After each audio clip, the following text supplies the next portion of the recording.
this is where it happened. The game had just ended. Some players were celebrating a victory, others were mourning the loss. Up in the stands 50 yards away, parents were gathering their stuff and collecting their kids to head home after the game. And that's when a coach walked from the sidelines all the way to this spot and took a knee for 15 seconds. He might have been looking for something a player dropped. He might have been contemplating how the game went, or possibly he was offering a silent prayer. From the stands, you wouldn't have been able to tell, but that 15 seconds got that coach fired. Welcome to Bremerton, Washington, across the Puget Sound from Seattle. It's a place where the Navy parks decommissioned ships, such as the Kitty Hawk aircraft carrier. Everywhere you look, you see sparkling water, tall trees, and snow-capped mountains. It's also the focal point of a case that First Liberty Institute has been pursuing for years. We represent Coach Joe Kennedy, who's here with us. Hey, Joe. Hey. As you look around this field, you got to have a lot of memories here. Yes, I got a million of them. How long were you a coach? I was a coach here for 8 years. Yeah. 8.5 years. In your mind's eye, what do you see from those 8 years you look around this stadium? A lot of, great memories. The families, the kids being part of their lives, and, just being part of something. It was awesome. Yeah. To you, what do you miss most about coaching? Being able to help shape some of these young men into being better men in life. Yeah. And this isn't just a place where you found a job. This is your high school. You grew up here. Yes, I grew up here just across the water. My whole family's from here. My wife's family's from here. And you have to share the story. He met his wife when he was 9 years old, 9 right? years old. Tell me that story. Yeah, so she just moved into the neighborhood, and my brother said, "Hey, there's a new girl in town." And I was like, "Well, let's go check her out." So I walked down there and walked up to the front porch, and she was playing in the dirt, and I'm looking at her, and she looks up at me and did that whole slow motion of pulling the bangs out of her hair, out of her eyes, and yeah, I was just dumbfounded. I'm looking at her, and she goes, "Can I help you?" And I was like, "Yeah, I want to marry you." And she was like, "You're creepy. I'm going in the house." And the rest was history. We grew up together, and we just finally, after 31 years, we finally got married. So your initial proposal was at 9, but there was another one later, I presume. Oh, yeah. I probably proposed to her 1,000 times over, 31 years. And we dated in high school for about 20 minutes. And I was one of those bad kids, so her friends were like, "Oh, yeah, you can't date that guy. He's Let's one of the talk bad about boys." that. What were you like as a teenager? I was one of those terrible kids you didn't want your kids to hang out with. I was in trouble all the time, in and out of group homes and foster homes. Lived at a boys' home, and, I was just one of those bad kids that was lost in life. So then you decided, I'll join the Marines. Yeah, I was tired of this town, and I wanted to get out. I really wanted to escape, but I really was lacking the discipline. I needed focus in my life, and I thought, the hardest thing you could possibly do is, the Marine Corps. So I joined, and spent 20 years in it. How did the Marines change you? I would say it made me grow up a lot and appreciate life as far as being an American goes. I went all over the world. I got to, go to combat. I got to see, different cultures and to see what America has. And it just gave me the greater appreciation for what we have and how great this country is. Yeah. Well, thank you for your service. When you were done, you were looking for a job, and suddenly... Yeah, so my wife got me a Bremerton, shirt, and I was out running, and I was running just across the bridge right over my hill, right over the hill here. Yeah. And a guy stopped me and said, "Hey, did you play football for Bremerton?" I said, "No, I didn't. I was actually too small to play." And I said, "I was in the Marines and I just retired." And he said, "Well, we're actually looking for coaches. Have you ever thought about coaching?" And I was like, No, and tell you the truth, I never have. He says, "Well, think about it." And, it really sparked an interest in, wow, do I want to coach? Yeah. And then I was offered the job, and it was funny. I was actually offered the job on a Friday. I went to the interview, and they offered it to me. I said, well, give me the weekend to think about it, because it's a pretty big commitment. I knew with the Marines and leading people, it was a full-time job, and that's the way I wanted to coach, is, you know, be part of their lives and help build that team. And so I was up in the middle of the night, and it was like a sign from God. Boom, you know, Facing the Giants was on. Keep going, Brock! Come on! Don't quit! Don't quit! Don't quit! And it was, you know, straight up in answer to my prayers of, yeah, I'm calling you to coach. And that was it. I was all in.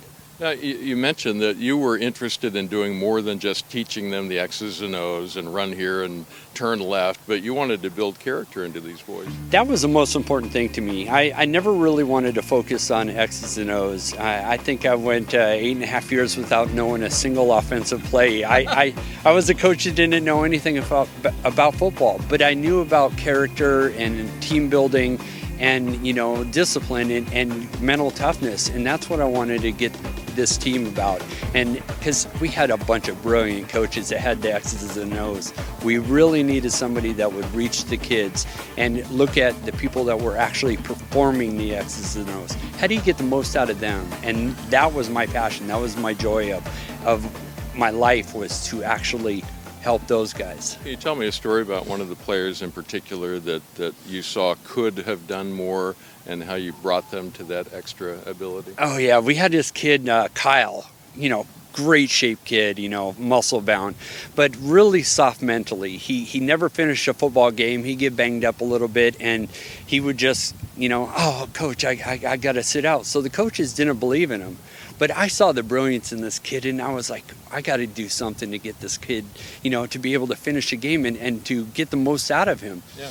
We were sitting just in the next town over. We were playing a away game there, and walked up to him right before the game. You know, he's all suiting up and everything, and he's getting ready. And I walked up to him with a glass of Gatorade, and I said, "Hey, you want some Gatorade?" He's like, "Yeah, sure, coach." And I said, "It's going to cost you 4 quarters." And it was like it was poison. He pulled his hand back, and he understood. 4 quarters. And you could see it turning in his mind. And it was so funny because he just kind of psyched himself up. He's like, yeah, I got it. Yeah. And he took that, drank it down, and that was the first game he ever did all 4 quarters. And he set every record in Bremerton High School for rushing that season. There's a lot of pressure put on coaches to have victory on the playing field, but what I'm hearing you say is you had a different sense of what victory would be as a coach.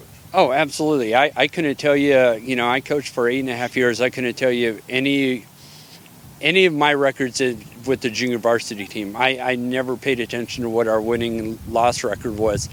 Yeah. It was all about those individual victories that you have with these young men. So then it came down to that night when you knew they were watching you.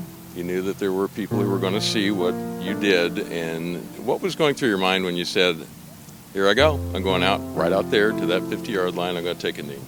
You know, that almost like a sickening feeling that you have when, you know, something is final. You know, it's.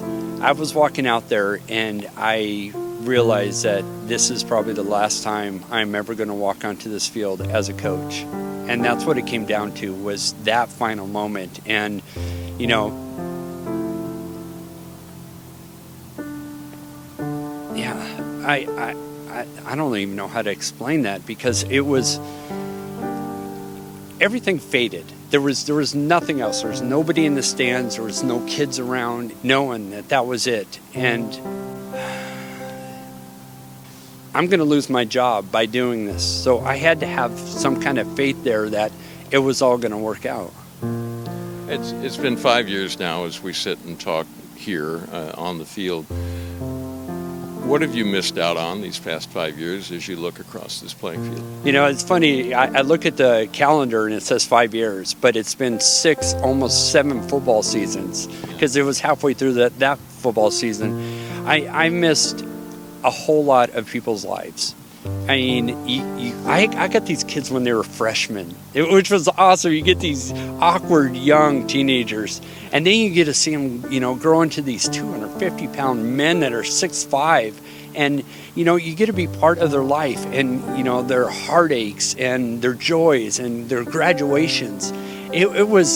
We would sit out here and, this is where we have our graduations for our classes.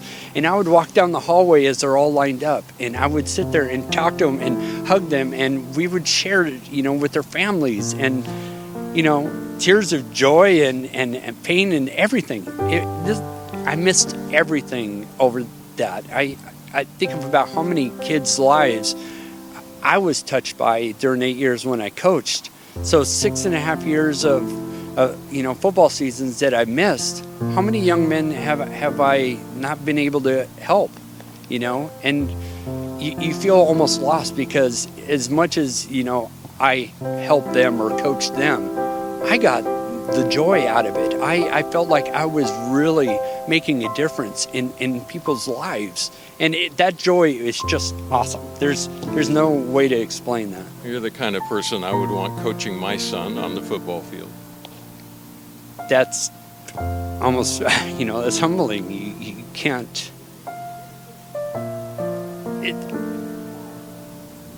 That was rough. That was a rough statement. It's so hard, because you love these kids and you love the families, and this is part of life that is most real, and you end up losing all of that over something like this. You still try to make sense of it. It doesn't make any sense. Well, we are proud of you, and we're proud to represent you in the battle in the courtroom, and we're cheering you on to victory, Joe. I couldn't do it without you guys. I would have been lost. I would have been just some guy that got fired if I didn't have all the people supporting me and First Liberty representing me. None of this would have been possible. Semper Fi, man. Hoorah. 2021 is going to be a big year for religious freedom in the U.S. Our theme this year is "This is the One." Well, the first one that we're going to see hit the big time is when Joe Kennedy's case returns again to the 9th U.S. Circuit Court of Appeals. That's coming up at the end of January. We're going to be running 3 special episodes of First Liberty Live. We want you to be able to see each of those. If you go to firstlibertylive.com, you can subscribe there, and we'll send you a reminder to let you know when those are going to be on and what each one's going to be about. Again, go to firstlibertylive.com.